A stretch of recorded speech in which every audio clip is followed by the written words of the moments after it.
Hey guys, tonight we slip beneath the shadow of the Roman Colosseum, not as tourists, not even as spectators, but as someone sentenced to die there.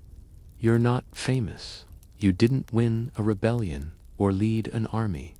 Maybe you stole something. Maybe you made the wrong enemy. Either way, the Empire has written your ending, and it includes sand, steel, and a whole lot of shouting. The stone beneath you is damp, gritty, and smells like rot and urine. You haven't seen the sun in days. Roman prisons aren't built for comfort or for dignity. They're dark pits carved into the city's belly, more like forgotten caves than cells. There's no trial replaying in your head because there wasn't really a trial. Just some men in togas saying damnatus ad bestias, condemned to the beasts. You probably won't survive this, but we're going to live every minute of it. So, before you get comfortable, take a moment to like the video and subscribe, but only if you genuinely enjoy what I do here. And hey, drop your location and what time it is right now in the comments. I want to see how far this journey reaches. Now, dim the lights. Maybe turn on a fan for that soft background hum, and let's ease into tonight's journey together. You're jolted awake by the harsh scrape of an iron key in your cell door. Two guards burly, unbothered, and clearly bored grab you under the arms. No good mornings, no how are we feeling. One of them snorts when your legs buckle from standing too fast. You can barely hold your weight, let alone your fear. They drag you into a narrow corridor lit by oil lamps. The air's thicker here, as if the walls are sweating along with you. Your chains rattle. That's not poetic, by the way. They literally rattle iron links, crusted with rust and last week's blood. You're one of maybe 20 people being pulled out of the Tullianum today. Some are crying, others are quiet. One guy is muttering a prayer to Mithras, so fast it sounds like a chant. No one says goodbye. Outside, Rome is loud, too loud, too loud. It's all clash and clamor, smells of bread, perfume, and latrine fires. The marketplace buzzes as if nothing apocalyptic is happening to you. And to be fair, it isn't for them. You're a midday attraction, like a pop-up concert with way worse reviews. A few passers-by notice your group. One woman tosses a fig pit at your feet, serves you right. She spits, though she doesn't know what you did to her if you even did it. That's the fun of Roman justice. Guilt is often optional. You pass a child, probably 7, balancing a cup of goat milk in one hand and pointing at you with the other. Is he the one with the lions, Papa? She asks. Her dad chuckles. Hope so. Then they disappear into the crowd, already looking for a better view. The procession snakes through tight alleys and over uneven stones. The guards don't slow for anything, not even when you trip. And you do trip. Once, twice, face first, the third time, your lip splits open. The metallic taste blends with something sour and earthy. There's a smear of your blood on the pavement now, but you keep moving. You have to. Then, there it is, the Flavian Amphitheater. You know it as the Colosseum. It rises like a mountain sculpted by giants, swallowing the sun behind its arches. Built just a few decades ago under Emperor Vespasian, it's Rome's latest and greatest blood temple. Seating over 50,000 people, it has seen naval battles, public executions, and more gladiator drama than an entire season of reality TV. But right now, all you see is the gate. A great yawning mouth of iron and shadow, and it's about to swallow you. As you approach, the noise multiplies, not just from people, but from animals. Somewhere inside, a lion roars short, guttural, very much awake. You freeze. The guard behind you doesn't. He shoves you forward, and you stumble through the archway. Once inside, everything changes. The light shifts more yellow, filtered through oil lanterns and high-set openings. You're beneath the arena now, in the hypogeum, the underbelly of the Colosseum. It's a labyrinth of tunnels, cages, elevators, powered by pulleys and trapdoors. Historians still argue whether the hypogeum was this elaborate in its earliest years, or whether much of the underground infrastructure came later under Domitian. Either way, it smells the same: blood, straw, sweat, and fear. You're herded into a holding room bare, except for a bench and a bucket. That bucket, you quickly realize, is not for water. The other condemned souls are here too, slumped against the walls or whispering to themselves. Someone's singing a lullaby, probably for his own benefit. Across the corridor, a man with grease-streaked hands barks orders to slaves who lug in a bundle of props, costumes, masks, even what looks like a wooden donkey. One of the guards chuckles and says something about the warm-up act. You catch the words: comedy, crucifixion. You pretend you didn't. A squat, balding man in dyed purple approaches your group. He's not a guard. He smells too expensive for that. His tunic is linen, his belt gold-tipped. This is the editor, the producer, director, and casting agent of today's entertainment. He holds a wax tablet and points at you. This one's got the nose. Use him for act I, and just like that, you're chosen for what you don't know. But judging by the guard's smirk, it's not poetry recitation.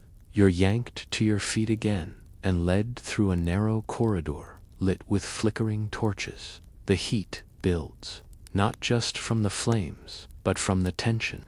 You hear the crowd above, nouchering, stomping, chanting some poor soul's name.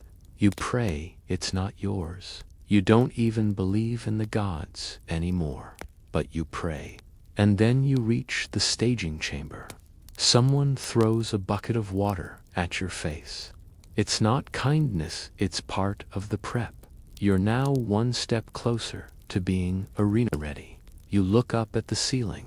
There's a trapdoor. Beyond it, sunlight, and 50,000 strangers who want to see if you'll cry, scream, or run when they throw you to the beasts. Spoiler alert, you're probably going to do all three. The chains bite into your wrists again as you're shoved into a smaller side room, dimly lit and hot as an oven. Oiled leather and something sharp fear, probably. A thin, haggard man waits inside, holding what looks like a pair of blacksmith's pincers and a coil of worn cloth. He doesn't speak, just gestures for you to sit. When you hesitate, he sighs like this happens 10 times a day, then pushes you onto a low stone bench. The guards don't help there, too busy playing dice in the hall. This is your dresser, your makeup artist, your transformation specialist. You try to ask what's happening, but he just shushes you with a single bony finger and starts smearing something on your face. It's thick, grayish-white, with the consistency of chalk paste. You catch a whiffishes, maybe bone dust. It coats your skin like death itself is being painted on. He applies dark circles under your eyes with crushed charcoal and lines your lips in red clay. The end result? You look like a tragic mask from a Roman comedy, wide-eyed, pitiful, theatrical, a living punchline. It's grotesque. A prop sword is strapped across your back, not metal wood, hollow inside. It's not for defense. It's for dramatic flair. You're not here to fight. You're here to fall. Now he speaks, almost kindly. Play your part. Die well. Maybe they'll cheer. You aren't sure if that's comfort or mockery, probably both. You shuffle back toward the corridor with the others. Now, similarly adorned one wears a donkey tail. Another has fake arrows sticking out of his chest. One man wears wings. You realize you're in a far stam naughty ad ludumna, condemned in a game.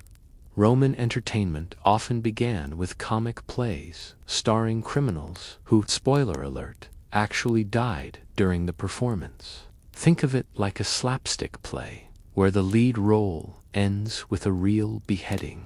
As you wait near the lift that will raise you into the arena, a handler walks by, tugging a chain. Behind him lumbers something huge. It snorts, and your stomach folds in on itself. It's a rhinoceros. Yup, the Romans had one, too, actually, documented during Augustus's reign, and again under Domitian. Brought in from Africa, confused, angry, and utterly unaware that it's about to become the headliner after your act. The handlers aren't worried. They've done this before. You, however, are very much not okay. Another slave slaps the side of the wooden elevator with a stick and calls out, "Next batch." You're part of that batch. With a groan of ropes and the squeal of ancient pulleys, the platform starts rising, slowly. The light grows brighter with each foot. You squint, try to adjust, but the noise up there hits first, a tsunami of cheering, laughing, heckling. The crowd is drunk, sunburned, and ready to judge you like it's open mic night at the end of the world. Then the trapdoor above you yawns open and you rise into the light. The first thing you feel is heat. The second is the gaze of 50,000 strangers. You're on the floor of the Colosseum. From above, it's a marvel of Roman engineering. From within, it's a pit of exposure. No shade, no cover, and definitely no exit. The arena stretches in every direction, rimmed by towering seats stacked higher than any building you've ever seen. Vendors hawk dates and watered wine as if this were a chariot race, not an execution. You can barely take a step before the jeering begins. Another yells something about your mother. The sun glints off the metal grills built into the floor trapdoors. Mechanisms, cages. You're in a machine, and the machine wants you dead. The editor, perched high in the pulviner, the imperial box, waves a hand. That's the signal. Your performance begins. You and the other, condemned, are herded into the center. But the ladder collapses. The crowd howls. A net shoots up, catching him in midair. A waiting soldier slices the rope. He falls. The crowd screams with laughter. That's the tone. Satire, failure, humiliation. Now it's your turn. You're pushed forward, handed a scroll. It's blank. A mock decree from the gods. You read aloud nonsense words you can barely pronounce. Then a soldier dressed like Pluto leaps from behind a column and jabs at you with a spear wooden thankfully. You scream. It gets a laugh. You stumble backward and fall dramatically another laugh. You're a clown, a jester, marching toward oblivion. And yet here's the strange thing, part of you starts performing. You gesture too big. You groan like an actor. You turn and bow. Maybe it's fear, maybe instinct, maybe one last desperate attempt to be remembered. But you act, and the crowd, they eat it up. For a moment, it's surreal. You're not dying, you're entertaining. The lines blur. You're still breathing, still here. But then the wooden stage collapses on Kuand. Your group is trapped. That's the next act. And right on schedule, the floor opens with a deep rumble, and something breathes beneath your feet. Out comes a leopard, lean, muscled, spotted like a living shadow. It hesitates just long enough for your heart to do a backflip. Then it moves, fast, the kind of fast that makes your skin tighten. It doesn't come for you first. It lunges at the man with the donkey tail. One bite, one scream, the crowd roars. Some people cheer, some cover their children's eyes too late. You freeze. Everything slows. You see the blood, the dust, the confusion, the absurdity, and you think, this can't be real. But it is.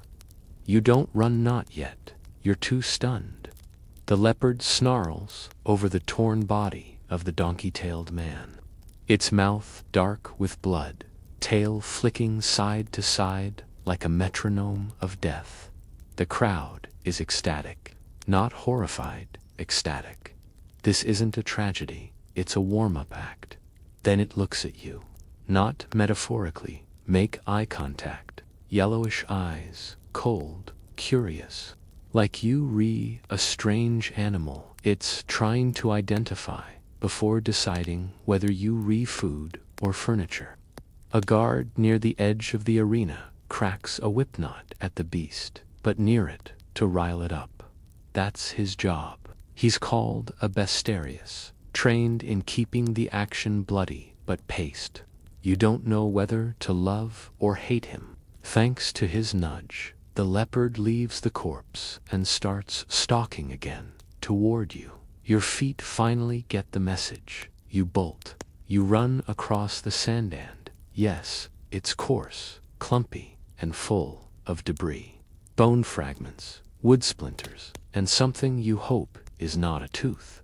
You run without a plan, just away. But the arena's circular. There is nowhere to go. The crowd laughs again, not because you're funny, but because you're terrified. It's their favorite expression, and you're wearing it so well. Your wooden sword is useless. You hold it anyway, as if it's a shield, as if it matters. The leopard bounds after you, graceful and terrifying. You veer left, almost falling into a disguised pit. That wasn't for you, it was for later. But it doesn't matter. Now it's another hazard. You make it to one of the center pillars from the earlier mock play. You press your back to it and pant, gasping air that smells like sweat, dust, and drying blood. And then a miracle, if you can call it that. A handler from behind one of the hidden gates throws raw meat toward the leopard. It's part of the schedule. They can't let the beast kill everyone just yet. The animal, sniffing the air, turns and lunges at the meat instead. You collapse to your knees, shaking, half laughing, half crying.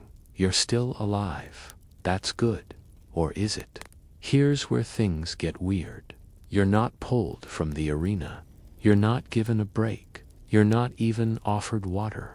Instead, another trapdoor opens. A second beast-a-bear, this time rises from the floor like a cursed statue. You blink. Sure, you're hallucinating. But no, it's real. Thick fur, saliva, clumping at its jaw. It snorts and paws the ground. A Roman brown bear, likely imported from the Balkans. Bigger than you imagined. And you had a pretty good imagination. The crowd ooze. They love bears. Not as fast as leopards, but way more theatrical. You glance at the handlers. They're watching you, taking notes. Your fear is part of the choreography now. You've impressed them by surviving. That makes you useful. Unfortunately, it also makes you next. And here's the part the history books gloss over. Some people froze, just collapsed, catatonic. Others ran in circles until they passed out. Some tried to fight, and a rare few smiled. You don't smile, but you do stand. Because in this moment, whether out of defiance, delirium, or sheer terror, you raise your arms and yell. A primal sound, not a scream, a challenge. The bear doesn't care, but the crowd does. They erupt. Now you're a story, a scrap of legend. The bear charges, you dodge. Barely you feel the wind off its paw. A near miss, but a miss. Your tunic tears. Your arm grazes the ground. You scramble. Sand flies. You jab with the wooden sword. It snaps in half. The bear retreats for a moment, confused, then growls. A trap door suddenly opens beneath it. One of the stage crew pulls a lever. A metal grate clatters upward, and the bear is lured back with meat and prodding poles. It's over. Not for you, but for this part. The stage hands drag you back toward a hidden gate. You're hauled down into the hypogeum again, drenched in sweat and barely conscious. A bucket of water is thrown at your face again. You flinch. A voice above you chuckles, still breathing. Good. You're not done. Welcome to Roman entertainment. They patch your wounds, not well, but enough. Vinegar for cleaning. Old cloth for wrapping. One slave hands you a hunk of bread. You eat it without thinking. It's stale, but your stomach doesn't care. A younger man barefoot, nervous kneels beside you. He whispers, "You made them laugh. That's good." Laughing means they want more. You ask, voice hoarse, "What's next?" He leans in. The next act is gladiatorum sine armis. Gladiator without weapons. You blink. They're sending a real one, he adds softly. But don't worry, he'll make it look good. You stare at him. He shrugs. If he likes you, you lie back against the stone wall. Your whole body hums with exhaustion, fear, and something that might be adrenaline or grief. You don't know. You don't care. You just breathe. Above, the crowd chants something new. You recognize the name. It's not yours, but it will be soon. Historians still argue whether the audience had real sway over who lived or died in the Colosseum. Some say it was just theatrics that the editor, not the people, truly decided. Others insist that the crowd's passion was law. What is clear, they loved drama, reversals, underdogs who rose only to fall harder. And you just bought yourself a second act. You lie still in the gloom of the hypogeum, the echo of the crowd's roar still trembling in your bones. Somewhere above, the Colosseum resets. The sand is raked, the blood puddles shoveled away, and props for the next entertainment are wheeled out like circus scenery. You don't see any of it, but you feel it, like the belly of a beast digesting you in stages. Your arms tremble from exhaustion. The bread sits like a stone in your stomach. Your lips sting from the dried paint, and your hands, gods, your hands won't stop shaking. A slave brings a cloth soaked in vinegar and dabs your face. You flinch. He mumbles an apology. He's not cruel, just used to this. You look around. You're not alone anymore. New arrivals shuffle in, eyes wide, faces painted with dread. One woman clutches a rag doll to her chest, though she has no child. Another mutters a psalm in Greek. A third stares blankly at a crack in the wall, as if through it she sees the end of the world. A whisper breaks the silence. They're coming for us next. You want to say something brave, but instead you breathe slow, steady. Like maybe if you focus on the air moving in and out of your lungs, time will stop ticking toward your next moment on the sand, and then it begins again. The guards return, clanking and laughing, calling out names. Yours is among them. You rise, barefoot now, your soles sting against the rough stone floor. Each step toward the staging lift feels heavier than the last. The wooden mechanism groans as you're guided onto the platform. One guard spits to the side. "Try not to embarrass yourself this time," he mutters with a grin. As the lift rises again, the air changes, cool and stale, down below. Now it's dry, hot, and thick with incense and sweat. The sun blasts your face. The noise of the crowd spikes like thunder. This time they chant a different name, your opponent's. A man steps out from the other side of the arena.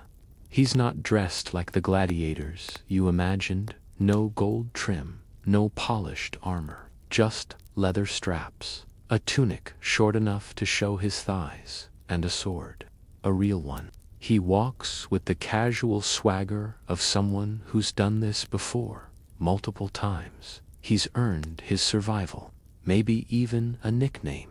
Gladiators were celebrities of a sort, bloodied heroes, worshipped for their skill and for dying dramatically. This one, he doesn't look like he plans on dying today. He twirls the sword in one hand, looks you over, and smirks. He's older than you, maybe 35. Scars climb his arms like ivy, and his eyes sharp, amused, calculating. He sizes you up like a merchant inspecting a cracked amphora.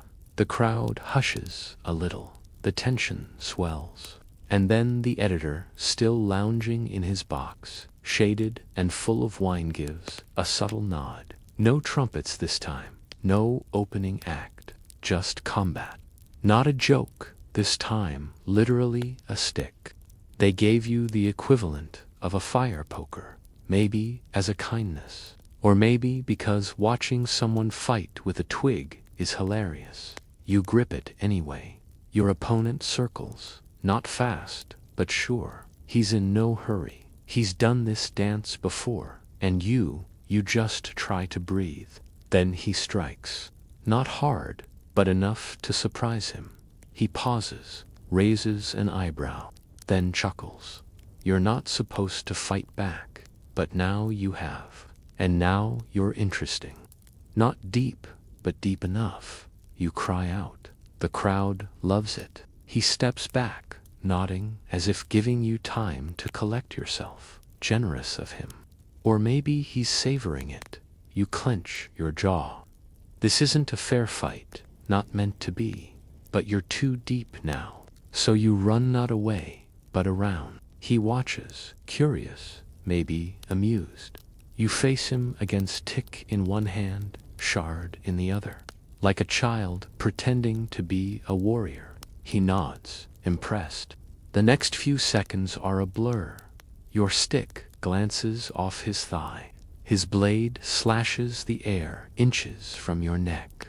You jab with the shard, it scratches his cheek. A red line blooms there. He touches it. You blink. Confused. He just stands there, arms open, inviting. You hesitate. Your instinct screams trap, but your body is already moving.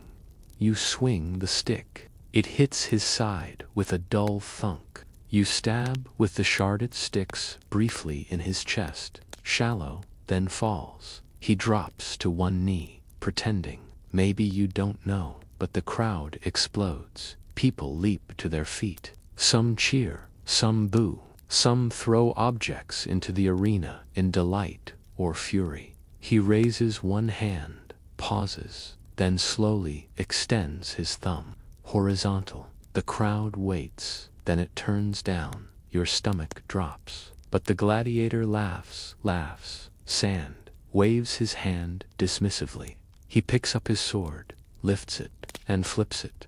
Gasps ripple through the crowd. No one agrees. But you reach for the sword. And when your fingers close around it, the crowd erupts. Because now the roles have reversed. The sword feels heavier than you expected. Not metaphorically, literally. The hilts slick with sweat, possibly his, possibly yours. The blade gleams, caked faintly with someone else's dried blood. And the crowd? They're practically vibrating with anticipation. You're not supposed to be holding this. You're not trained. You a condemned criminal in stage paint, holding a real weapon in the most famous killing ground in history. And yet here you are. The gladiator steps back, palms up. He mouths something, but you can't hear over the screaming. You think it's make it look good. This is now a scene, a performance, and you are the lead. You circle him slowly, sword at your side. Your mind is spinning. Is this part of the show? Are you supposed to kill him? Are they testing you? Will the guards rush in if you swing too hard? Or worse, will he turn on you the moment you slip? He doesn't flinch, just waits, head tilted, eyes never leaving yours. So you step forward. You lift the blade not high, just enough, and bring it down across his shoulder. It lands with a thump, more show than slice. The crowd roars. They love it. You look out at thousands of Roman citizens cheering a half execution. Welcome to the empire. He staggers back, feigning injury, or maybe real, hard to tell. But he stays on his feet, nodding faintly, encouraging you. You're both in it now. The crowd starts a chant. Your name. No, you don't have one anymore. They chant a title, a nickname, Spectre. You don't know why. Maybe the makeup, maybe the way you keep rising from near death. But it catches, section by section. It grows. Spectre, Spectre. You're no longer just condemned. You're entertainment, marketable, profitable. And that changes everything. Because now the editor has a choice. He can end you here, like any other criminal, or he can use you.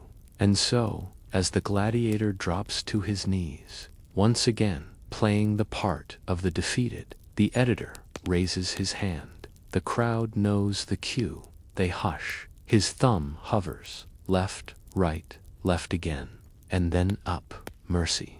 The arena explodes. It's not common, not unheard of either, but rare enough that people leap from their seats and throw coins down in celebration. A mercy, a twist, a saved soul. Romans love a surprise almost as much as a death. You drop the sword. You don't even remember deciding to, but your body lets it go. Your arms go limp. Your heart doesn't slow, if anything. It races faster now. You're ushered back to the gate by a different pair of handlers this time. Less shoving, more glances. They're wondering what's next for you, too. You're a walking cliffhanger. The moment you step below, the air cools again, like the underground is relieved to have you back. The gladiator follows minutes later, a shallow cut bandaged, nodding as if to say, "We pulled it off." You try to thank him, but he waves you off. "You owe me a jug of wine," he says with a smirk. You laugh, kind of. It sounds more like choking, honestly, but it feels like a laugh. That's something. In the corridor behind you, another gate rises. The next act begins. You're no longer part of it. A slave comes and leads you into a side chamber, small, dark, with a stone bench. You're handed a small bowl of water. Not much, but it's the first drink you've had in hours. You drain it in seconds. No chains this time. You sit, breathing slowly, trying to understand what just happened. No one tells you anything. The door stays closed. For all you know, you could still be executed in an hour. But in your gut, you sense a shift. Later, a man in crisp robes arrives. Not a guard, not a slave, a scribe, maybe. He speaks in clipped Latin. You fought. You lived. The crowd liked it. You nod. That's true. He unrolls a small scroll. Name, he asks. You hesitate. You haven't heard your real name all day. But before you can answer, he scribbles, "Spectre." "Very well," he says. "We'll see if you last another." Another. You open your mouth to protest, but he's already gone. That's the thing. Mercy in Rome doesn't mean freedom. It means value. You've gone from man to be killed to man worth betting on. You are now what they call a rudes in training, a novice, a potential investment. It's strange. You've survived 2 death sentences, beasts, and a gladiator, and your reward, possibly a career. Historians still debate how often this happened. Did condemned criminals really get a second chance? Some say yes. There are graffiti and records of names that appear once as damnati and later as retieri or sectors, full-fledged fighters. Others argue it's myth-making, that exceptions were so rare they became legend. But you're now a walking exception. And as night begins to fall outside, and the arena is raked one last time, you lie on a thin cot in a side room, no longer just waiting to die but waiting to see what they'll make of you. Your body aches, your skin burns, your future is as uncertain as it was this morning. But one thing is different. You're not dead yet. You're not even inside the Colosseum yet, and already your senses are overwhelmed. The roar of tens of thousands of spectators rolls like thunder through the marble and limestone walls. Every step forward shakes the soles of your feet, part nerves, part vibration from the crowd above. You squint as you exit the dim corridor and emerge into the brightness of the arena, the blazing Roman sun flooding your vision with light. There it is. The Flavian amphitheater, more commonly called the Colosseum, doesn't look nearly as grand from where you stand in its bowels, at the base of history. Above you, tiers of seats stretch skyward, occupied by spectators, packed shoulder to nobles, senators, merchants, children eating honeyed nutsall, waiting to see blood. You, most likely. The sand beneath your feet has been freshly raked, though hints of past spectacles remain small, dark stains baked into the soil. You try not to stare too long. Some say the sand is mixed with crushed seashells to help soak up the blood faster. Others believe it masks the smell. Historians still argue whether these amphitheatrical design choices were rooted in sanitation or pure spectacle. Either way, it works. You can barely smell death. Just sweat, heat, and roasted chickpeas. To your right, a cluster of costumed men wait by the service gates, some prisoners like you, others professionals. A few are dressed as mythological characters. One guy has feathers glued to his arms, a reenactment, perhaps. You've heard that Emperor Domitian once ordered a mock naval battle here. They flooded the arena using a complex system of aqueducts. Of course, that was back when the Colosseum was still shiny and new. A handler nearby cracks his whip, and 2 big, cat's-leashed lions snarl as they're tugged behind a gate. The lions are clearly agitated, pacing behind iron bars. They haven't been fed in days, a guard says with a smirk, noticing your glance. For dramatic tension, you nod, not sure if you're allowed to speak. You also don't want to give away your trembling hands. The wooden platform beneath you vibrates slightly. It's part of a lift mechanism, one of many hidden below the arena. Romans call it the hypogeum. It's a labyrinth of corridors, pulleys, cages, and stagecraft that makes the Colosseum as much a theater as a battleground. You were hauled up just minutes ago, standing inside a dark cage. Now, here you are center stage. To the audience, your entrance is seamless, even elegant. You just appeared like magic. Some still cheer, others laugh. It's part of the illusion. They aren't here to watch criminals die. They're here for stories, for performance, for the brutal theater of Roman justice. And now, the main act begins. A trumpeter sounds a single, shrill note.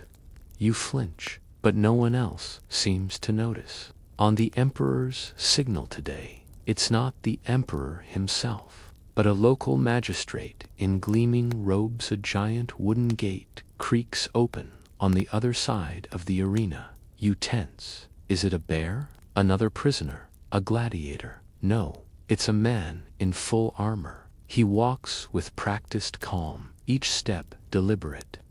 The audience recognizes him immediately and erupts in applause. He raises his arms theatrically, and the crowd responds with roars. He's a veteran gladiator, no doubt, a favorite, possibly undefeated. You've never held a real sword. He approaches, eyes locked on yours, not with hatred, but with detachment. He's done this before. He likely doesn't care who you are. In fact, it's better for him if he doesn't know. Empathy slows the hand. A voice booms from the upper tier. A herald announcing charges, maybe your name. You can barely understand it. Something about theft, disrespect, it doesn't matter. The audience isn't really listening either. They're here for what comes next. Someone tosses you a wooden practice sword. You blink at it, seriously. You hold it, unsure what to do. The crowd laughs. You've just become comic relief, at least for now. The gladiator circles you once, testing. He doesn't strike yet. And then he lunges. Instinct kicks in. You duck, kind of. It's not graceful, but it saves you. His blade slices air just inches from your head. You scramble backward and nearly trip over your own feet. The audience hoots. One child cheers your name, or at least what they think is your name. You catch your breath and try to slow your pounding heart. Across from you, the gladiator pauses and smirks. This is a game, but one you're meant to lose. For a brief second, you wonder what would happen if you dropped the sword and surrendered. Some say those who beg for mercy have a chance. That if the audience finds you pitiful enough, for amusing enough, they might vote for your life. Thumbs up or thumbs down. But here's the thing. Historians still debate what those gestures actually meant. Some argue that thumbs up was the signal for death, while thumbs tucked in meant mercy. The whole system may have worked on mood, not rules. And right now, the mood feels bloodthirsty. You raise the wooden sword. It shakes in your hand. The gladiator charges again.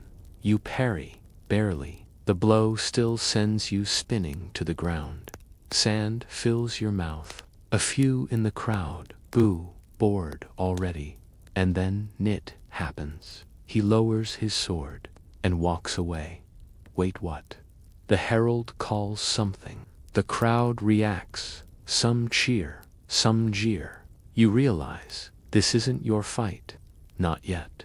This was your test, a warm-up act. Just enough fear to prepare you for the real performance.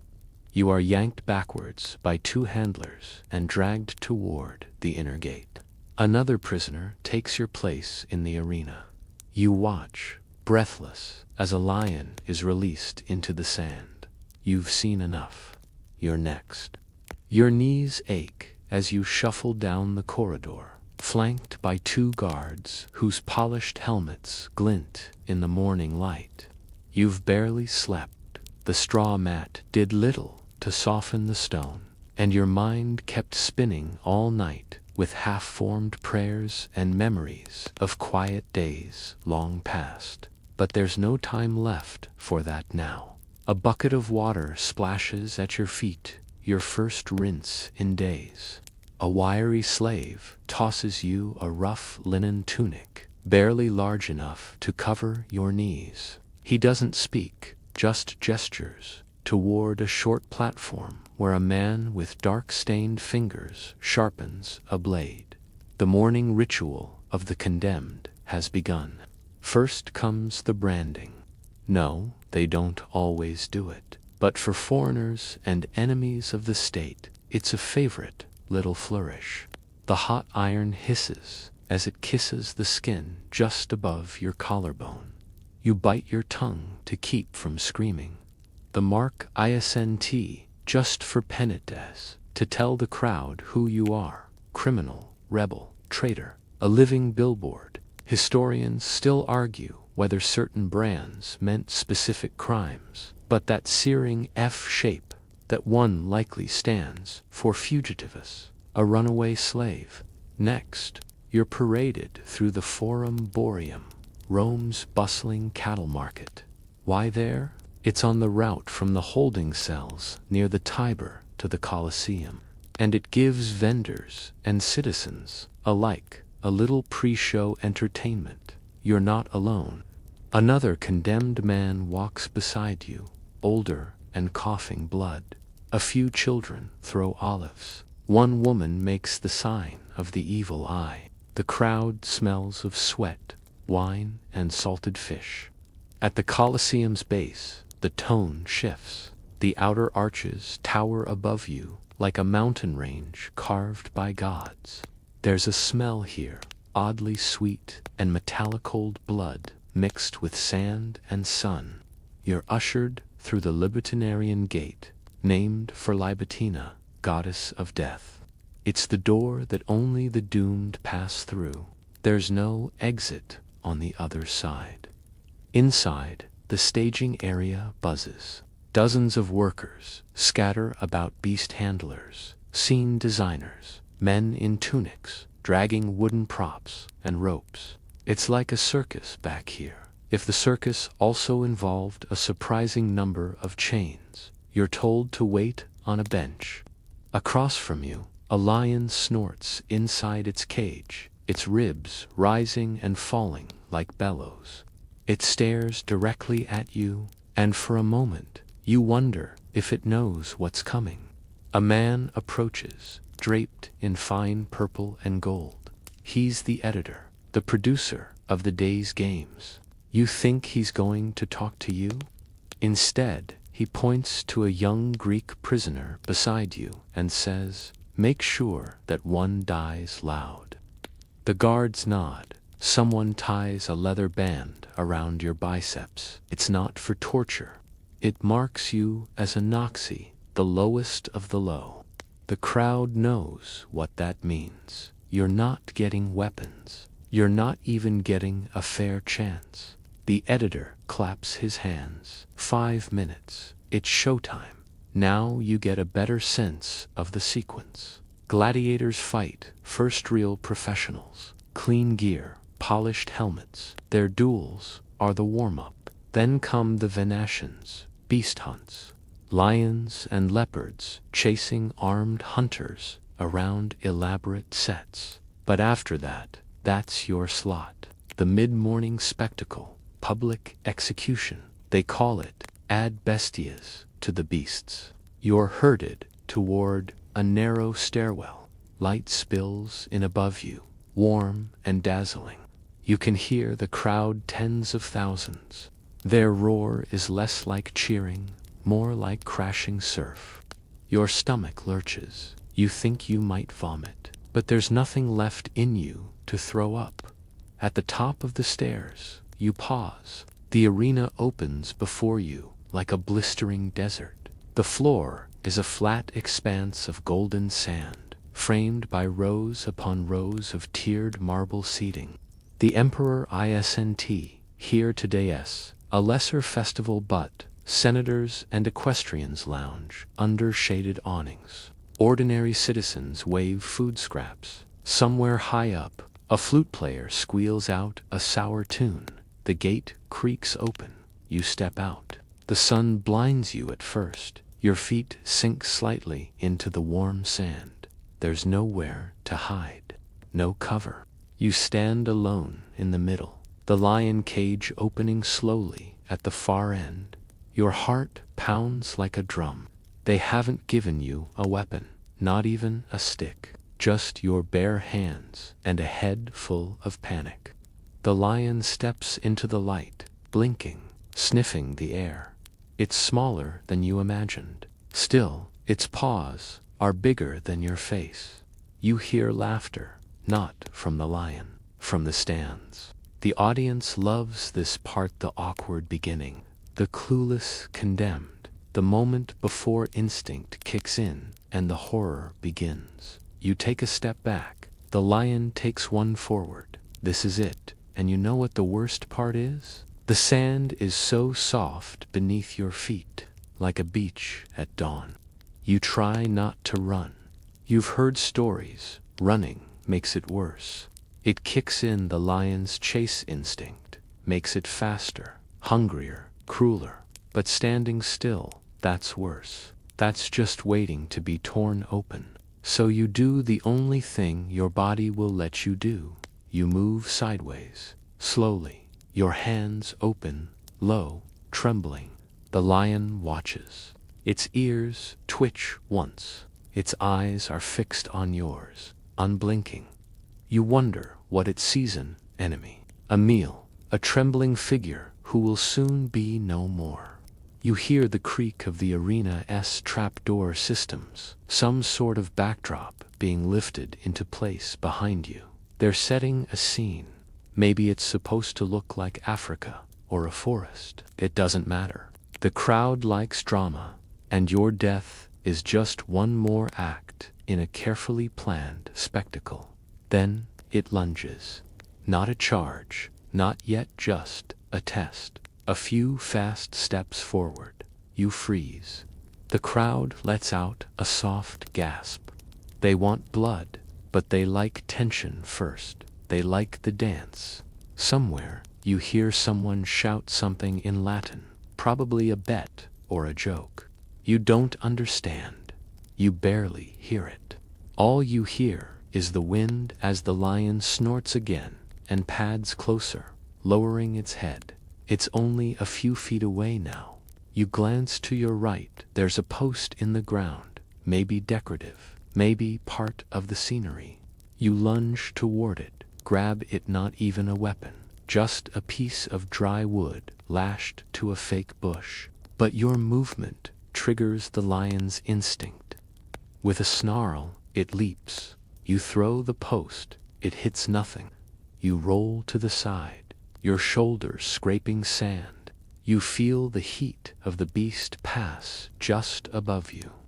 Then the pain hits its claw, caught your back. Not deep, not yet, but it's enough. You crawl, not run, crawl. The arena from the ground is a different world. It's not majestic, it's endless. And above, the crowd blurs into a mass of mouths, open, shouting. Some are smiling, some are pointing. One man, he might be crying or laughing. You can't tell. Suddenly, there's a horn, a sharp, blaring note. The lion stops. A handler steps forward from a hidden gate, snapping a whip. It's not mercy, it's choreography. Your round is over. They're saving the actual kill for the finale. You collapse. You've bought yourself a few more minutes. Two slaves drag you off the sand. Your feet leave streaks of blood on the ochre floor.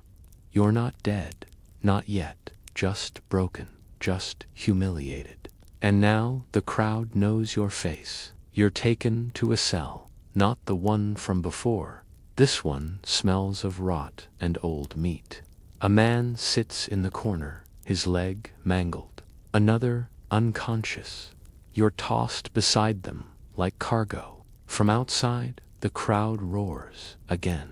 Another beast, another victim. You're not sure how long you lay there. It might be minutes, might be hours, but eventually, the editor returns. He looks at you as if deciding something.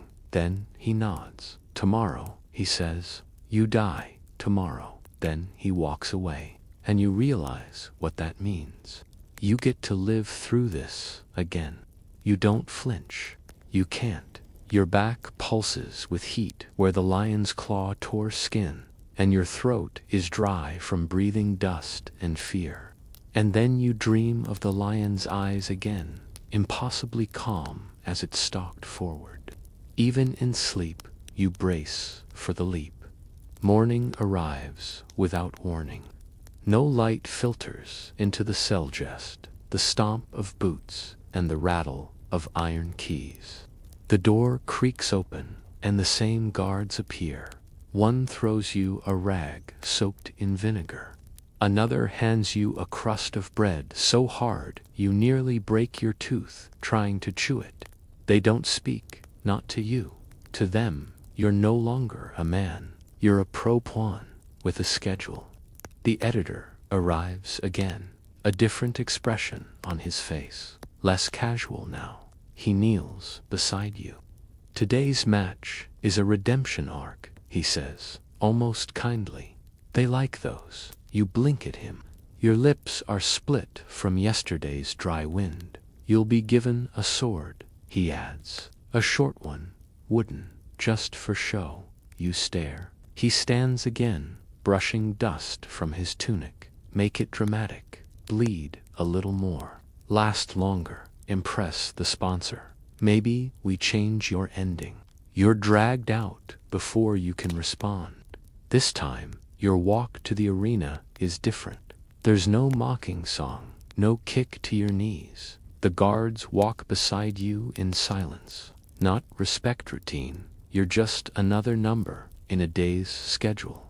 Outside, the sun burns bright above the Colosseum's arches. The stone walls sweat with heat, and already the crowd is restless. A boy hands you the wooden gladius. He looks at you and mutters, "Try not to die in the first minute. It's embarrassing." You step into the arena again. This time, there are no animals. Instead, another man stands across from Utiler, muscular scars across his chest and arms. His helmet is gold-painted and his shield gleams, a crowd favorite. His name is shouted again and again, Crixus. You, by contrast, are just the new one. A trumpet sounds. He moves first.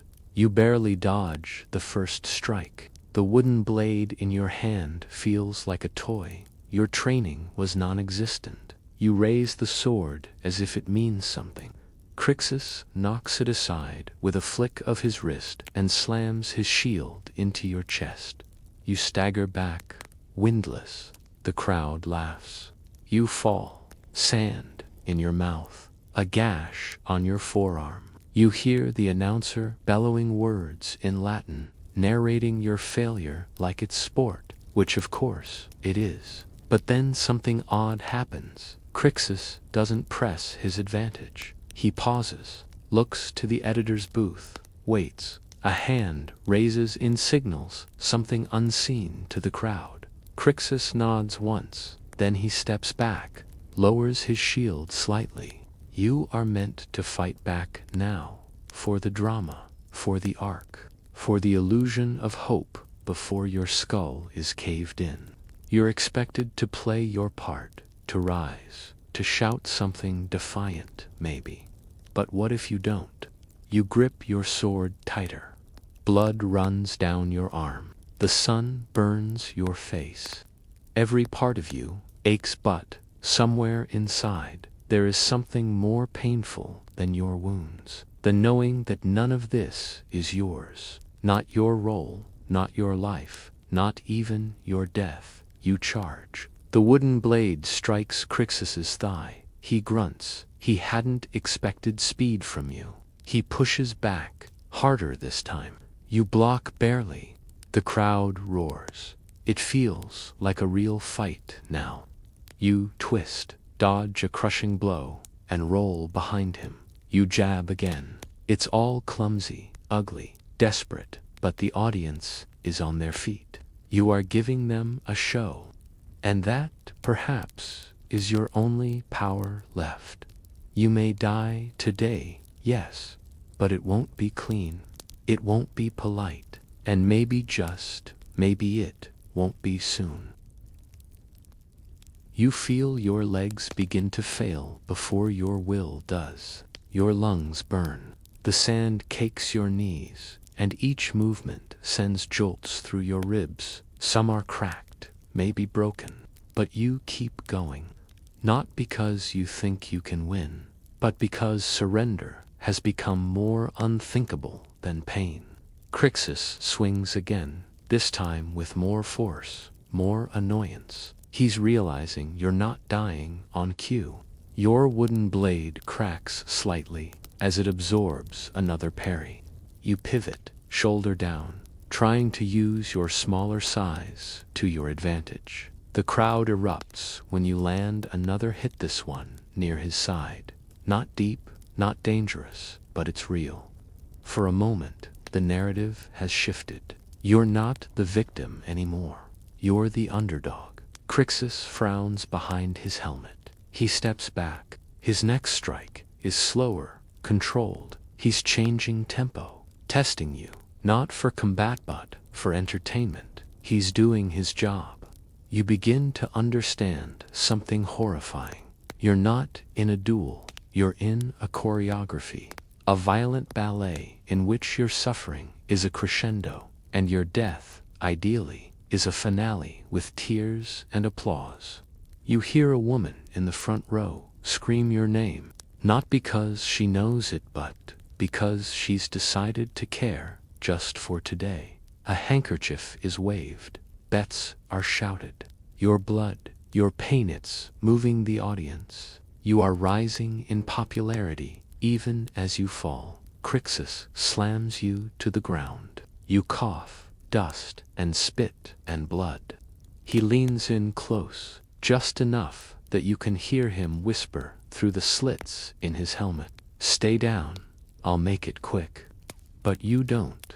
You claw your way to your feet. Again, the sword is splintered now. You grip it like it's made of iron. Crixus is not smiling anymore. Another swing.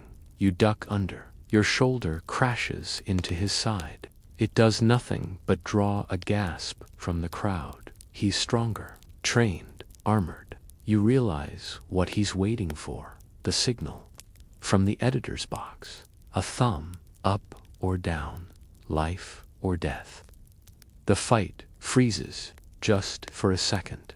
Enough for you to see the editor leaning forward, eyes scanning the arena, gauging, calculating. He raises one hand. The crowd quiets. Then the thumb slowly turns downward. Crixus exhales. You've lost. The illusion of chance evaporates like mist. But as he steps forward to deliver the final blow, you do something unexpected. You smile. It's not a smile of defiance. It's a smile of clarity. You understand it now. This arena, these people, even the editor, they all depend on your performance. On the illusion that you believe the game is fair. And in that instant, you rob them of it. You spit blood on the ground. Crixus raises his blade, but he hesitates. Again, the crowd murmurs. He looks to the editor, who frowns. Something is wrong. The tension has shifted. And in that hesitation, in that breath where the entire arena waits, you collapse not from injury, but by choice, face first into the sand. You rob them of their climax. Gasps ripple through the stands. Some boo, others shout. But the moment is gone. The death they paid for is missing. The fire. Crixus stands over you, unmoving. The editor rises, furious. Medics rush in. Guards pull you from the arena, dragging your limp, conscious body. You feel every stone beneath you, hear every insult, every cheer, but you're not dead. You weren't granted mercy. You stole it. And now you've created a problem. Because a gladiator who refuses to play the game isn't just a body, they a disruption. They're dangerous. Back in the cells, they chain you tighter. No bread, no water, but also no execution, not yet. Whispers begin among the other prisoners. The one who smiled, the ghost in the sand. You don't sleep that night. You stare into the darkness and realize the game is rigged, but if you can't win, maybe you can break it. The cell is colder now, or maybe it's just you. The guards no longer meet your eyes. They drop your food without a word. The other prisoners, though they watch you with a new kind of respect, not admiration, not warmth, something closer to awe or suspicion. You're the one who broke the script, and that makes you unpredictable, untrustworthy. A few mutter in the shadows, calling you cursed. They say no one cheats the arena without consequence. One even whispers that you're already dead, and your body just hasn't realized it yet. You don't argue, you don't sleep. You count the hours by the dripping of water from a crack in the stone. Somewhere above, people are drinking wine and discussing you like a game piece that moved wrong.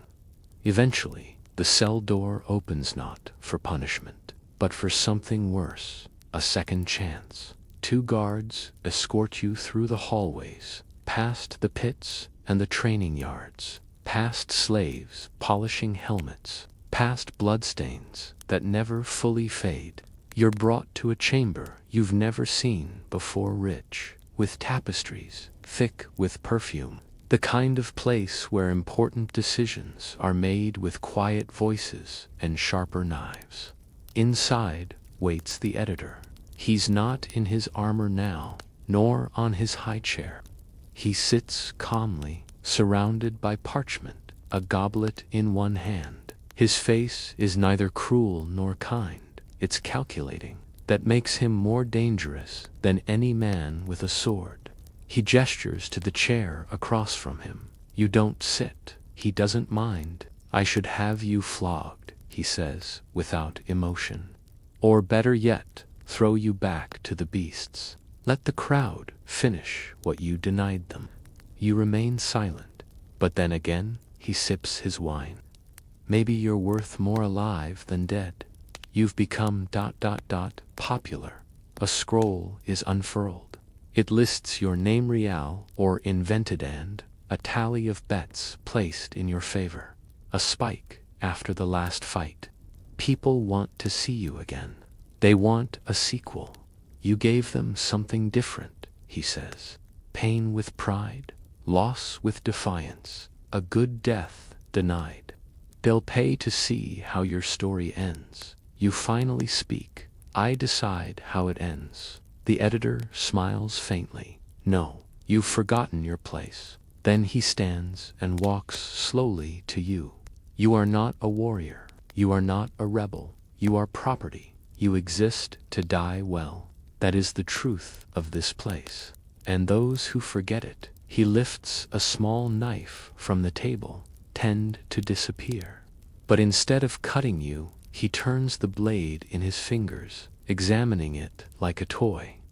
I'll give you another chance, he says, not because I'm generous, but because the crowd demands it. And if the crowd wants you to dance again, then dance you shall. He turns to the guards. Throw him in with the cursed ones. Let him train where the doomed train. You're dragged out, limbs aching. As the heavy doors close behind you, you hear one final word from the editor. Earn your death. You are taken to a pit you've only heard about, nicknamed the Hollow. No sunlight, no clean straw, just the forgotten, the half-mad, the ones considered too wild or broken to be of use. It smells of blood and salt and defeat. And yet, as you descend the crumbling steps, all you feel is clarity. You've seen the machine now, from the inside, and you understand your role not as a pawn to be moved, but as a glitch in their story. You sit in the dirt. The others avoid you at first, but one man, missing 3 fingers and half his nose, finally speaks. They say, you smiled at death, he whispers. You nod. He stares at you for a long moment, and then he grins. That means you're already free. The Hollow reshapes you. There are no wooden dummies here, no sand pits, no structured drills from bored instructors. Here, you train with madness as your mentor. You spar with men who no longer speak, only grunt and bite. You learn from limping veterans whose bodies are more scar than skin. and from a woman who once slit a guard's throat with the jagged edge of her own shackles. Each day begins with silence and ends in bruises. There is no cheering, no rewards, only survival. And in the absence of spectacle, you find something purer, fighting not to entertain, but to endure. The others in the hollow begin to acknowledge you not as a leader, but as someone who belongs, a man who, like them, has tasted the truth and refused to spit it out. You trade techniques without words. You eat from the same rusted pot. You sleep with your back to the wall, one eye open. Occasionally, one of your pitmates vanishes taken by guards, either to fight or to be disposed of. Sometimes they return, bleeding. Sometimes they don't return at all. The woman with the jagged scars teaches you how to breathe through pain. The three-fingered man shows you how to dislocate a shoulder without snapping the bone. A mute boy half your size breaks your stance 5 times in a row until you learn to move your hips, not just your hands. Your body transforms, your mind more so. You are no longer the same man who entered the arena with the fear of failure. You are something leaner, quieter, meaner. Then, one morning, the guards return for you. You expected it. You even dressed for it if rags can be called dressing. No words are exchanged. They shackle your wrists, not roughly, but firmly, like they know you won't resist. Because this time, you want to go. They lead you through the same corridors, but you notice things you didn't before. Cracks in the walls, patterns in the patrols. A guard who always fidgets with his keys. Another who limps. The machine is made by men, you realize. And what men build, men can break. You're brought not to the arena, but to a preparation chamber. It reeks of oil and incense. A robe is offered, water to you drink only a little, just enough to wet your mouth. Then you're led through a tunnel, and suddenly light, not the harsh spotlight of judgment, but the sun. Real sun. You blink against it, almost stunned by the sky. The roar of the crowd follows, rising like a wave. They are chanting again. Not your name, not yet, but they chant for blood, and you happen to be the current offering. Across from you waits your opponent. He is taller, muscular, decorated in crimson leather armor, etched with golden studs. His helmet has no visor only, a face carved into metal, cold and smiling. A crowd pleaser, a killer who's played the game well. They call him the Red Wolf. You know him by reputation. He's ended more lives than the plague. And unlike you, he has chosen this path. You meet eyes, briefly. His expression is unreadable, but he nods. A single acknowledgement. You are not a lamb. You are a worthy hunt. A horn sounds, and the gate closes behind you. The crowd erupts. There is no ceremony, no announcer. No grand speech, just the echo of the horn fading into wind, and the thud of boots across sand. You do not charge, neither does he. You circle, measure, breathe, and when you finally clash a steel to steel fist to jaw, the world narrows into one truth. This is not performance. This is not a story they get to write. This is your moment, and you will decide how it ends. The Red Wolf moves like a dancer trained in death. Every strike is deliberate, no wasted movement, no flourish without purpose. He presses forward with the confidence of someone who's killed so many men he stopped counting. But you're not here to be added to that number. You remember the hollow. You remember the boy who broke your stance. The woman who taught you to breathe through agony, the rhythm of bruises that became your heartbeat, so you don't fight like a hero. You fight like a survivor. You duck low, twist inside his guard, jab beneath the joint where his shoulder armor rises. Not to kill yet, but to feel the crack in the wall. He grunts, not in pain, in recognition. The crowd roars, sensing a real contest. The red wolf doesn't back away. He responds like fire to wind surging forward with a brutal elbow, catching you across the cheek. Your vision blurs. You stumble. He's on you before you can regain balance, sword slicing for your ribs. You barely roll aside, the blade catching your tunic but missing skin. You're bleeding now, just a little, enough for the sand to notice. And suddenly, you feel the arena, its breath, its heat, the memory of all the dead who fed its thirst. You were one of them, once in mind, if not yet in body. Not today. You rise. Your blade flicks upward once, twice drawing his attention high. He blocks, but it's a feint. Your foot slams into his shin. Not enough to break, but enough to stagger.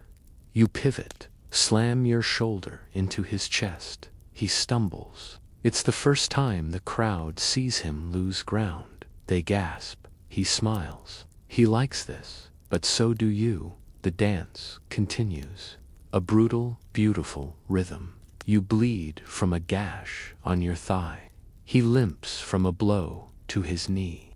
Sand sticks to your skin like flies to fruit. The crowd chants neither name now, they chant more. You feel it building. Something shifts, not in your body, but in the audience. They don't see a lamb and a wolf anymore. They see two predators, equals, and the arena does not love equals. It loves victors. So the red wolf changes his game. He stops testing you. He moves to finish. A brutal overhand strike, aimed to cleave your skull. You dodge left, but he anticipated it. His leg sweeps out. You fall hard. He looms above, sword raised. The crowd holds its breath. This is it. This is the moment. Then you see the smallest thing. His balance is off. The hollow taught you. A man who, as always, won, forgets how to correct when he missteps. Your left leg snaps out, kicking his ankle. He stumbles. You twist, slam your elbow into his thigh, grab a handful of sand, and throw it into his eyes. It's not noble. It's not glorious. But it works. He screams, momentarily blind. You rise in a flash, grip your blade in both hands, and slam the pommel into his temple. He crumples. The crowd doesn't roar. They gasp because he's not moving. You stand over him, breathing like a beast, and you look to the balcony, where the men in robes sit behind iron grills, judging life and death. One raises a hand. You know what comes next. Thumb up, he lives. Thumb down, you kill him. You wait, but the thumb doesn't move. The man speaks to another. They argue, whisper, confer, because they did not expect this. You ruined their script. And in that moment, before the thumb falls, you realize the greatest truth of the arena. You have power now. Not because you won, but because they didn't write the ending. You did. The red wolf lies still.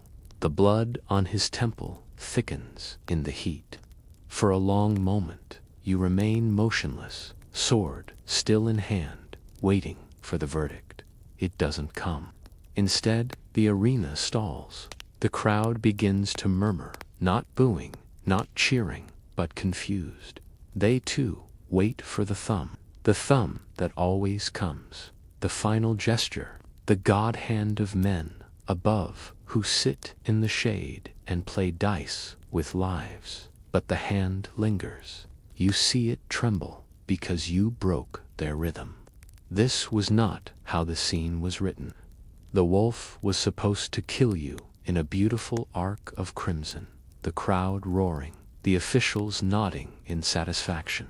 Another expected death. another chapter in their blood-drenched theater. Instead, you rewrote the script, and now they hesitate. At last, the hand begins to move, but not in a clean, decisive way. It turns halfway down, then stops. A sideways thumb, confusion, and then, without warning, the gates open. Two figures stride forward in perfect sync, tall, armored, their helmets shaped like jackals. Black robes embroidered with golden serpents trail behind them. Executioners, not for the Red Wolf, for you. You hear the crowd recoil. This is not about justice. This is about re-establishing order. You were not supposed to win, and so the Empire sends its shadows to erase the error. You pivot, breathing hard. The Red Wolf groans, still alive, but not your concern. Now, the jackals close in, swords already drawn. These are not arena fighters. They are trained for efficiency, not spectacle. One lunges with terrifying speed. You parry, but it rattles your bones. The other slashes at your flank. You leap back, barely avoiding the cut. No cheering now, no chance. Only silence and the scrape of steel. You fight with everything left, the memory of your mentor, the discipline of your fallen cellmates. Every scar on your body becomes a lesson you now draw upon. You are not a man anymore. You are the collective rage of the broken. Your sword arcs low, catching the edge of a jackal's knee. He grunts and falters. The other comes in high. You meet him in midair, blades clashing, your wrists screaming from the shock. The jackals are fast, but they don't know desperation like you do. You twist beneath one's guard, drive your blade through his ribs. He gasps, eyes wide behind his helm. Blood spills from the black fabric. One down. The other jackal screams, not in fear, but fury. He charges, recklessly now. You sidestep, letting his rage carry him past. You whirl and drive the hilt of your sword into the back of his neck. He crumples beside his brother. Silence. Utter, impossible silence. Until the Red Wolf begins to laugh. A dry, broken sound. He props himself on one elbow, blood smeared across his face, and looks at you not with hatred, but with something worse, respect. You were never meant to survive this, he rasps. I know, you whisper. He nods, but you did. Then he collapses. A second time, the officials hesitate. The crowd looks to them. The guards glance nervously at each other. No one knows what to do next. The ritual has been broken. The roles have unraveled. So you turn slowly, defiantly, and raise your sword. Not to kill, not to beg, but to claim. Your presence alone becomes the new ritual, and the people, sensing it, begin to chant. Not the Red Wolf's name, not the Empire's, yours. It starts softly, then louder, like thunder rolling from the dust. They chant the name you had almost forgotten, the one whispered in the hollow, in secret, like fire guarded in a cold cave. Your true name. You stand over the broken bodies, over the blood-soaked sand, over the collapse of what was supposed to be a tidy, disposable life. And you know what this means? You are no longer their entertainment. You are their disruption, their error, their problem. And problems in the Empire do not live long. From the balcony, a new figure appears. Not a noble, not an official, a priest. He's clad in white silk, embroidered with obsidian thread. His face is hidden behind a mask of hammered gold. He raises both hands. The crowd falls silent again. Then he speaks his voice, cold and deliberate. This soul is chosen. Gasps ripple through the seats. The priest continues. By the right of sacred interruption, by the law of the blood-bent path, this gladiator shall not be slain. This gladiator shall ascend. Ascend. You frown. The priest gestures. Guards, emerge not with weapons drawn, but with chains of silver. Not like prisoners, where, like relics, like ritual adornments, they approach you slowly, and behind them a litter is brought forth, covered in black velvet, a throne within. You understand now. They do not want to kill you. They want to control you, make you a symbol, an example. Turn your story into something that serves their myth, a new hero, forged in their fire. But you didn't survive for that. You survived to stay human. So when they offer you the chains softly, respectfully you kneel, not in surrender, in deception. And then, just as the first chain brushes your wrist, you strike. The gates grind open, and sunlight spills into the tunnel like a golden flood. It strikes your face for the first time since you were dragged into the underbelly of the Colosseum. For a breathless moment, you're stunned by the heat, by the blinding brightness, and by the sheer noise. The crowd roars, a low rumbling wave that crashes over you and makes your bones buzz. Your feet hesitate, then move forward, because what else can they do? You're being led into the Ludes Meridianis, the midday executions, not by crucifixion or strangling, no. This is Rome.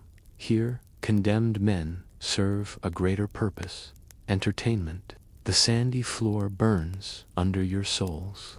Around you, fragments of past victims still lie, half-buried teeth, bones, the occasional buckle or chain. Nobody bothers to clean thoroughly between spectacles. You're just another smear waiting to happen. Today's punishment is particularly inventive or cruel, depending on your mood. They've set up a mock mythological scene. You, unfortunately, have been cast as a rogue satyr who angered Bacchus. The irony, you once played that exact role in a tavern play for coins. Now it's real, and instead of fellow actors, you face wild animals. You see the handlers, first strong men with nets and prods, urging reluctant beasts into position. A lion paces in a cage. A pair of leopards snarl. One bear lies stubbornly in the shade. It's a logistical dance, and the Romans are obsessed with getting it right. The crowd doesn't cheer just for blood. They want drama. They want a story. This is theater, not chaos. A trumpet blows. Your cue. You begin your performance, mimicking the prancing, exaggerated movements of a drunken satyr. It buys you a few laughs, some booze, and a couple of olive pits hurled from the stands. Your hands tremble, your back slick with sweat. You know the animals will be released when the crowd grows bored, and it doesn't take long. The lion goes first. It bolts from the cage like a storm cloud, rippling muscle and fury. You dive behind a fake tree trunk painted plaster that crumbles at your touch. The lion skids, changes direction, eyes locked on yours. You remember the advice of an old gladiator. Don't run in a straight line, zigzag, confuse it. If you're lucky, it'll go for a handler instead. Of course, that man also lost both his arms by the time he said it. You run. The crowd erupts. A few laugh, some gasp. You zigzag. The lion follows. Then something strange happens. The lion veers off. It seems almost disinterested.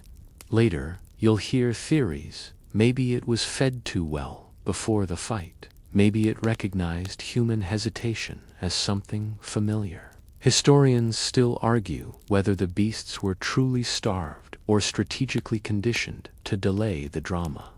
But for now, the handlers bring out the bear, and this one is in no mood to delay. It lumbers out, roaring deep and wet, all flared nostrils and matted fur. You backpedal, tripping over sand ridges. It swipes, missing your face by inches, but catching your tunic. The cloth rips, exposing your side. The crowd loves it. A man in the upper seats throws a coin at your feet, as if that makes this some kind of game show. You scramble upright, but your energy is ebbing. Everything smells like dust and fur and fear. You know the moment of performance is nearly over. You do the unthinkable. You drop to your knees, spread your arms wide, and play dead. The bear stops, sniffs, snorts, turns away. It's not interested in corpses. A breath, too. Then a handler pokes it back, toward you. But it resists, wanders off instead, toward the lion's cage, causing a mild panic among the arena staff. Somewhere above, the editor calls for the end of the act. Another trumpet. The animals are wrangled back. You, astonishingly, are still alive. They call it a reprieve. You're dragged back through the tunnel, your tunic in tatters, your legs like wet rope. The guards snicker.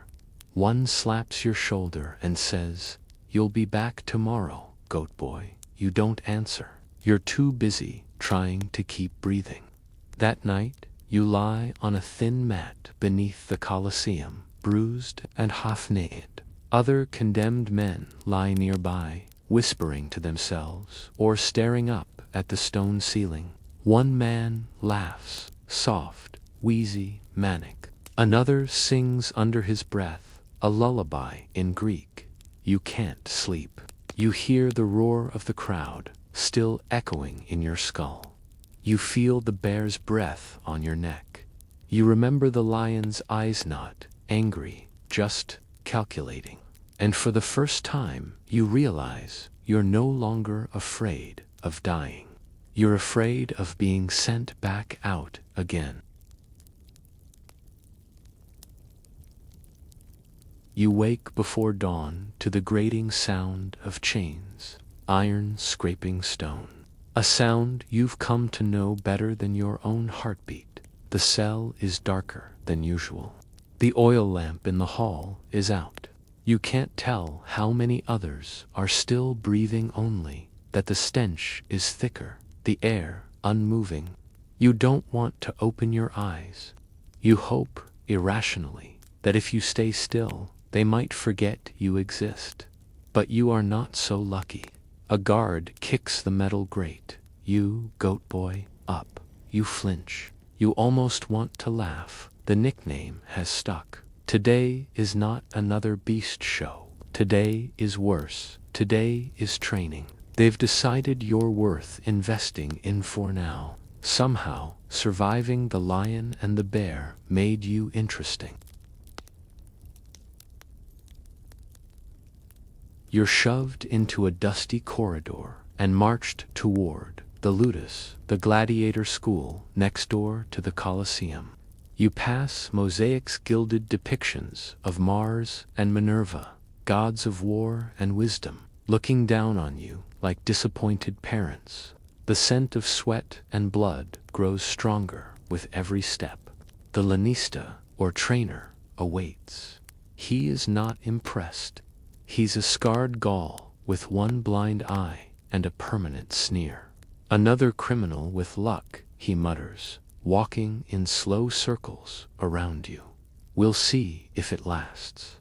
The other gladiators stand watching from the edges of the yardmen, with arms like tree trunks, skin cross-hatched with old wounds, faces too tired to care. One spits, another groans. You feel like meat thrown to a pack of silent dogs. Your first lesson is pain. They hand you a wooden sword, heavier than it looks. You fumble it. Your stance is wrong. Your swing wild and open. A veteran named Gaius corrects you with a blow to your ribs. Keep your elbow tucked, he says, as you double over. You're not expected to learn fast. You're expected to endure. Hour after hour, you're drilled. Forward, strike, backstep, block, again, again. Your arms tremble, your palms blister. The lanista doesn't bother with praise, only threats. Die in training, and you save the editor the trouble of scripting your death. You vomit halfway through. They give you water, but only enough to keep you on your feet. When the sun is at its highest, you collapse in the shade of a broken column. A fellow trainee, barely more than a boy, slides next to you. His name is Castor. His accent is from the eastern provinces. You lasted in the arena once, he says. You'll last again. You don't answer. Your mouth is too dry. Your hope too thin. That evening, you're not sent back to the cells. You sleep in the ludus, on a straw mat, among other trainees. The air is less foul here, but heavier in its own way. These men know they are being honed like knives, and knives only serve one purpose. You whisper into the dark, "I don't want to fight." Castor hears. "Then fight to survive," he murmurs back. "Not to kill. That's what I do." You believe him, for now. The next morning begins with more drills, this time with real blades. They pit you against another novice, and the rules are simple. First blood wins. The punishment for holding back is 10 lashes. Neither of you hesitates. You win, barely. You don't feel proud, just relieved. You nicked his shoulder. He sliced your thigh. Both of you leave limping, but only one gets praised. "Not completely useless," the lanista mutters. The days begin to blur. You learn how to feint, how to roll, how to disarm. You learn to breathe through the pain, to sleep with one eye open. You learn that most gladiators don't die in the arena. They die from infection, from fever, from crushed skulls that don't heal. You see a man carried out one morning. He'd sneezed blood the night before. They say he was too valuable to throw away, but too sick to fight. The lanista slit his throat quietly, behind the kitchens. That night, you carve a tiny mark into the wall beside your mat. One day survived. The next week, you earn your Rudisa wooden sword of honor, not because you've won your freedom, but because the editor has noticed you. You're on the roster now. Your name is scratched onto a slate near the armory. Your first real bout is in 5 days. You don't know whether to feel dread or pride. They assign you a stage name, Aegis. It means shield. The crowd likes simple, mythic names. You suppose it's better than Goat Boy. Castor will fight that day too. He won't tell you what crime landed him here. You won't tell him yours either. The days leading up to the fight are filled with sparring, conditioning, and lectures from a Roman tactician who insists the crowd is more dangerous than the blade. Play to the audience, he says. Spill blood early. Raise your arms when you land a blow.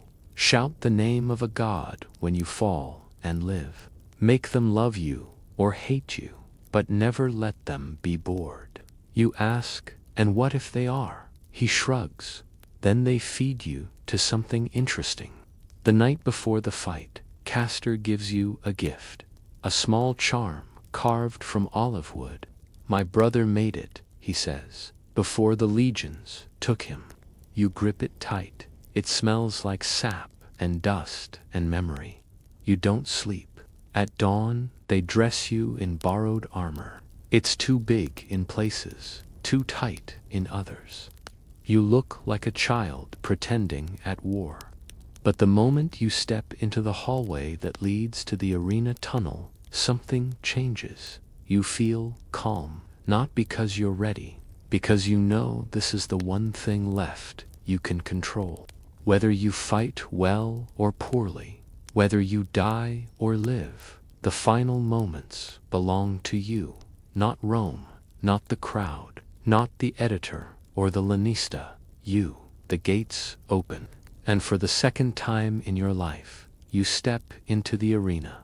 The sand shifts beneath your feet. The floor of the Colosseum looks calm now, swept clean after the morning executions. But it won't stay that way for long. You hear the low, clanking hum of distant machinery winches and pulleys grinding somewhere beneath the arena floor. It's time for the Venetians, the beast hunts. You've been kept alive through the day, maybe as a sick joke. Or maybe the organizers think you'll be more entertaining when utterly exhausted. There's no schedule posted. You only know you're going in soon. You and the others are herded to the staging chambers under the arena, where the air is thick with animal musk and the dry heat of late afternoon.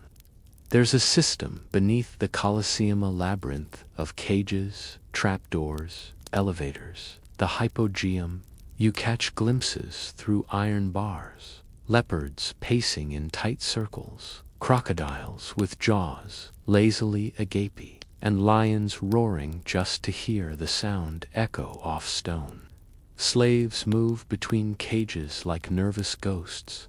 One misstep near a release lever, and, well, historians still argue whether a handler once lost both arms to a bear and kept working, or whether it's just a warning story passed around the slave quarters. Then it's your turn. You're shoved into a cage alone. The floor creaks, then jolts. You're rising. This isn't a stairwell. This is ancient Roman stagecraft at work. A system of pulleys and counterweights lifts you upward, one of dozens of hidden elevators designed to bring gladiators, beasts, and dramatic props straight into the Colosseum. Some even have sliding platforms for special effects. One day, it's a ruined temple scene. The next, a fake shipwreck, complete with dolphins carved from wood. As the platform clicks into place, you find yourself in full sunlight. The crowd cheers not for you, obviously, but for the concept of you. You're just the appetizer. The announcer's voice booms, naming the exotic beast you'll be facing. You don't understand the Latin words, but you recognize the reaction. Gasps, followed by eager shouts. Something rare, something awful. The opposite platform rises. Out comes your opponent. It's a rhinoceros. Now, here's a little-known fact. The Romans had no idea what a rhinoceros actually was. They called it a unicorn or nosehorn beast, depending on who you ask. The one you face is grunting and twitching, its hide covered in old scars and flies. You remember a rumor from your cellmates. Some rhinos were brought from India or North Africa, chained in ships for weeks, barely fed. Some went blind during transport. Others went mad. Yours does not look blind. There's no point running. You're cornered by walls of shouting Romans, so you do the only thing left. You try to distract it. You wave your arms, yell, backpedal, but it charges. At the last second, you leap behind one of the wooden props, a false boulder, likely part of some earlier stage setting. The rhino crashes into it, splinters flying. The crowd loves it. They think this is part of the show, and maybe, now, it is. You stumble across the arena, dodging the lumbering beast. It's like being in a nightmare you can't wake from. Heat shimmers in the air. Blood from earlier fights has turned the sand dark and sticky. A horn whistles by your head. Eventually, a group of Net Minority area intervenes. They're trained fighters, armed with tridents and nets. In some events, they're your opponent. In others, like now, they're the cleanup crew. They surround the beast, distract it, and slowly maneuver it back toward a side gate. It's not for your safety. They just want the rhino alive for the next show. As it's dragged away, you collapse. You're still alive, for now. You're scraped, bruised, your leg might be sprained, but you're breathing, and that's all the crowd cares about. A survivor makes a better story than a corpse, at least this time. Before the next match begins, slaves rush in with rakes and shovels, smoothing the sand again, resetting the world. You're pulled from the arena, not to be cleaned or comforted, but to be told what's next. No one praises your performance. No one feeds you. Instead, a man with sharp eyes and dyed beard simply says, "You re-back in 2 days. New animal, bigger crowd." You return to the dark holding cells below. Around you, other prisoners whisper in disbelief. Someone survived the rhinoceros, and now you have a new label, bestiarius, beast fighter. There are legends of famous bestiari who won freedom through spectacle. One story tells of a Greek slave who fought over 20 animals in one afternoon. Another tale claims Emperor Commodus personally killed a giraffe to impress a senator. Historians still argue whether he used a bow or a poisoned spear, but you're not Commodus. You're exhausted, wounded, and worse, now. Expected to survive again. The Colosseum sleeps now, or, more accurately, it pretends to. After the sun sets, and the last drunk citizen stumbles out, the great stadium falls into an eerie stillness. But beneath its surface, the hypogeum breathes like a buried creature. You lie on a patch of hay soaked in old blood. Every muscle screams. Your leg throbs where the rhino nearly caught you, and your arms are streaked with cuts you don't remember getting. You haven't been cleaned, just dumped back in the holding pen like a spent tool. But sleep doesn't come easily in a place like this. There are whispers in the dark, moans from wounded men, sobs that no one bothers to hush, and the metallic scraping of rats searching for scraps. You wonder how many died right here where you now lie. There's no privacy, no real quiet. Some prisoners hum to themselves, repeating prayers in languages you don't understand. Others pace until exhaustion forces them still. One man scratches his tally marks into the wall with a fingernail. 1, 2, 3. Then a smear of blood when the nail breaks. A door creaks open. A Roman slave enters, not with food, but with a message. You've been requested, not summoned to die, no, requested. You're led to a separate chamber, off the hypogeum, lit by torchlight, silent and unusually clean. Inside waits a man in polished armor, not a guard, but someone higher, a curator, maybe. He looks at you with something between disdain and curiosity. You have a look the crowd likes, he says flatly. And you're not dead yet.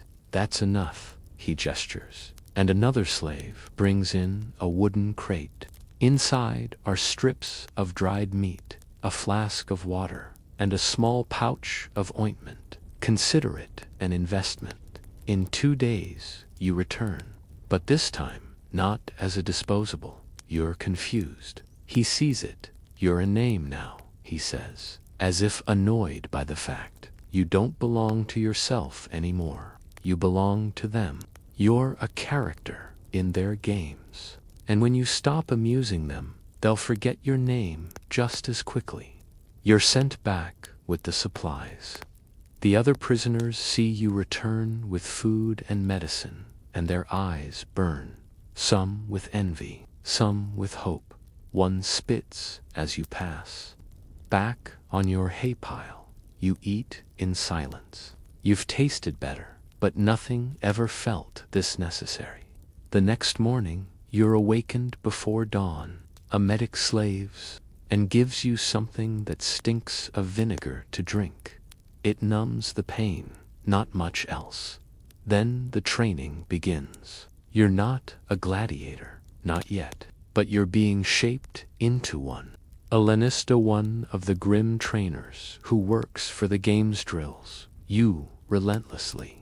You practice dodging, rolling, wielding a spear. The weapon is heavy, the grip foreign, and your bruises scream every time you fall. But you learn fast. You have to. There are no compliments, only corrections. Too slow, too soft. You'll die like that. You try not to listen. You try to survive. By midday, you're allowed to rest. Water is poured over your head. Someone throws you a piece of bread. You eat it in silence, watching another group of prisoners practice with wooden swords. One collapses. No one helps him up. The Colosseum has no space for the weak. Later, you're moved to a new cell. It's cleaner. It has a small barred window that lets in thin light. This isn't kindness, it's branding. You're being prepared. You are now unmistakably part of the show. You hear your name spoken for the first time in days, not by a guard, but by a scribe who's writing it down long with details. Survivor of the horned beast, fought unarmed, lived. That's your story now. Roman citizens will read about it on boards posted in the forum. Children will chant your name as they pass gladiator dolls in the market. And if you die next time, they'll cheer louder because they know who you were.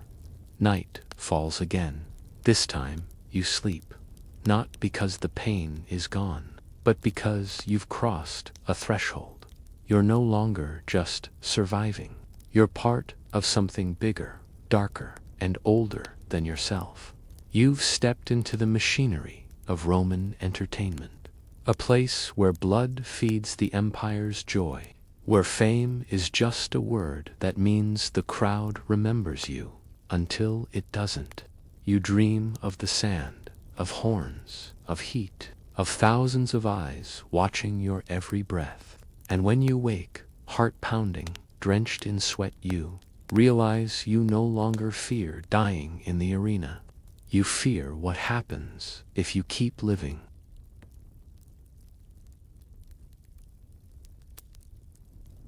The Colosseum. 2 days later, the drums start before dawn. Deep, steady, like a heartbeat rising from the bowels of the earth. You know what that rhythm means now? It's not music. It's the announcement of blood. Your name is painted on a board. Not just your name, your description, your debut. It's carried through the streets on a tall wooden post as vendors shout about your return. You're no longer nameless. You're the beast survivor, the miracle slave, the man who stared down death and spat in its eye. But it's a lie. You didn't fight. You didn't win. You were just too stubborn to die. Still, the city spins the tale. You're given armor now. It doesn't fit. It pinches, slips. The helmet smells of the last man who wore its sweat, fear, and blood. The sword is dull from hundreds of resharpenings, but it's yours. For this day, for this fight, you are a gladiator. The gate opens again. This time you walk into the sun on your feet, and the roar hits you like a wall. Louder than last time, the people have come for you. They chant your name, garbled, misspelled, but unmistakably you. Children climb onto their fathers' shoulders to glimpse you. Wealthy women lean forward, veiled mouths, whispering bets. The senators and officials sip wine and pretend not to care. In the imperial box, a noble gestures lazily toward the sand. You kneel. You raise your weapon. You play the part. The other man enters from the opposite gate, a Thracian by the look of his curved sword and round shield. His muscles ripple with familiarity. This isn't his first fight. He walks like someone who has killed. The two of you circle. There's no signal, no bell, just a sudden lunge. You barely block the blow. It shakes your whole arm. The crowd cheers. He's fast, strong. You stumble back, dust clouding around your feet. He doesn't give you time to think. Another attack, another block. Your arm burns from the effort. But he's watching you, testing. He could kill you quickly. But the longer you last, the more the crowd enjoys it, and the more he's paid. So you begin to understand the rhythm of the theater. This is not just violence, it's a dance. A performance choreographed by instinct and desperation. And you have to keep moving or die. You land a glancing hit. The crowd explodes. It barely scratches him, but they love it. He nods, almost approvingly, then knocks you flat. You roll, kicking up sand. He follows, blade raised, but you catch his leg with your foot and lurch upward. The crowd gasps. For a moment, just a flicker, you feel alive, not surviving, not obeying, living. You press the advantage, your blade clashing with his. He's stronger, but you're wilder, hungrier. You don't know how long it lasts, minutes, a lifetime. But eventually, he falters, just slightly, enough for you to slam your hilt into his face. He goes down hard. You raise your sword, standing over him. The crowd goes silent. Then comes the moment you never imagined would be yours, the choice. You look to the imperial box. A senator leans toward the emperor's proxy, who considers, then slowly lifts his hand, thumb out, neutral. It's up to the people, they chant. Some call for blood, others for mercy. You glance at the Thracian. He's dazed, but not pleading. His eyes meet yours. There's a quiet in them, a strange peace. He knows this moment. You lower your sword. The crowd erupts, some in cheers, others in boos. But the choice is made. You step back, guards enter and drag him away. He'll live, maybe fight again, maybe not. You're escorted off stage, body trembling, blood pounding in your ears. Your name will be shouted again tonight in taverns. They'll say you fought with honor, with fire, with heart. But as the Colosseum gates shut behind you again, all you feel is emptiness. You sit in the stone corridor as someone removes your armor. Your shoulder bleeds. You hadn't even noticed. The same Roman official finds you. He nods once. You live another day. You're a crowd favorite now. You don't answer. You're given meat and honeyed wine, a blanket, a clean bandage. A slave whispers, "You've been moved to the ludus magnus." Real training, real status. It's supposed to be a reward. But you realize, with cold clarity, what it really means. You're not leaving, not ever. You're not a slave anymore, not in name. You're a gladiator. You belong to the games, and the Colosseum is hungry. The ludus magnus. 1 year later, you no longer jump at the sound of drums. Now you feel them in your bones before they strike, like an old friend tapping your ribs. They are no longer a summons to death but to purpose, a twisted kind of belonging. You've changed. You walk differently, heavier, with a confidence that isn't bravado, but burden. You eat more, sleep less, and carry more scars than you can count. Some fade, some never will.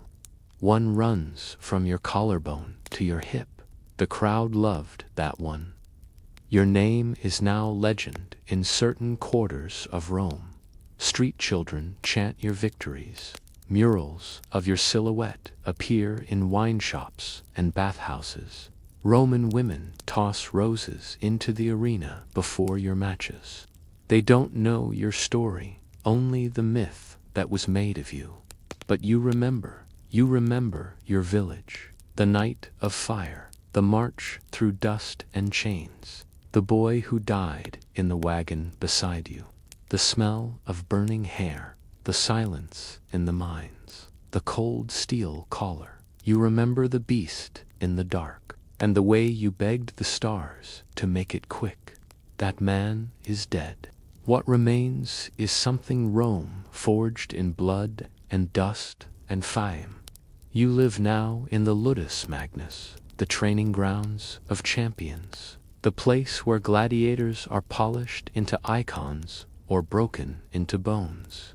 The lanista treats you better than the mines. He gives you meat, salve for your wounds, and a bed not shared with rats. But it's still a cage, cleaner, fancier, but a cage. You rise before the sun, run the perimeter, spar with wooden swords until your palms bleed. You're no longer forced. You push yourself harder than any whip ever did. You fought 9 times. You've killed 4 men. Sometimes, at night, you feel them. Not with guilt, but with strange familiarity, as if their souls now share your body. Each kill has carved a piece of you away. You wonder what's left.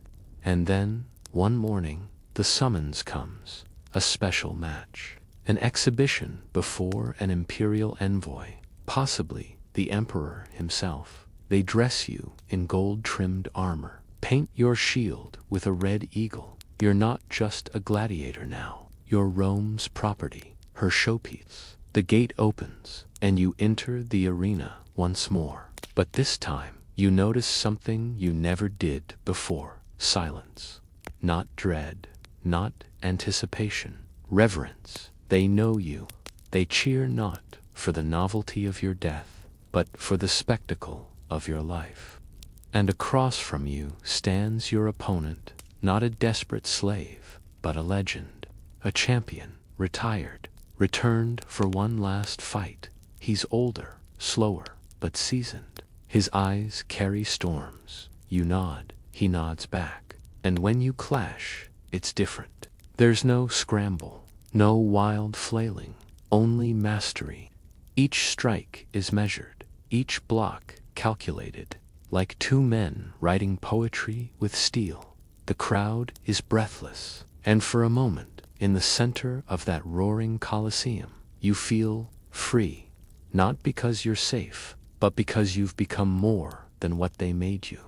This time, there's no fear, only clarity. The fight ends in a draw. Your blades lock arms, shaking, both too proud to fall. The emperor stands and raises both fists. The match is called. The crowd erupts. You don't smile. You don't need to.